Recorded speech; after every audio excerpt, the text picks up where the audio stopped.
நம்ம ஒரு விஷயம் ஒரு பேடோ ஒரு குட்டோ அதுல இருந்து நீங்க என்ன லேர்ன் பண்ணிட்டு இந்த த்ரூ அவுட் இந்த இயர்ல வந்து ஃபாலோ பண்ணணும்னு நினைக்கிறீங்க? இப்ப என்ன கேட்டீங்கன்னா ஒரு எக்ஸாம்பிள் சொல்றேன், யாரையும் நம்ப கூடாது, நம்ம வேலையை பார்த்துட்டு போயிடணும், சோ அப்படிதான் இருக்கணும்னு இருந்தேன். அப்படி உங்களோட ஆக்சுவலி நிறைய பேர் நம்மள சுத்தி இருப்பாங்க, ஒருத்தங்க நம்ம முன்னாடி ஏமாத்தும் போது அது கஷ்டமா இருக்கும். அதனால கொஞ்சம் விலையே இருப்போமே அப்படின்றத ரொம்ப கஷ்டத்தோட சொல்றேன். விலையே இருப்போமே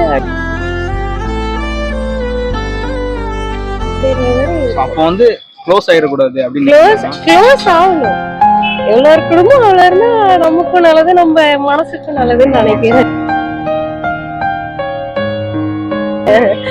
அதேதான் பயங்கரமா சம்மடி கொடுத்துச்சு. கூட வரப்போறது யாருன்னு தெரியலையே, அது பெட்டர் தான் உங்களுக்கு.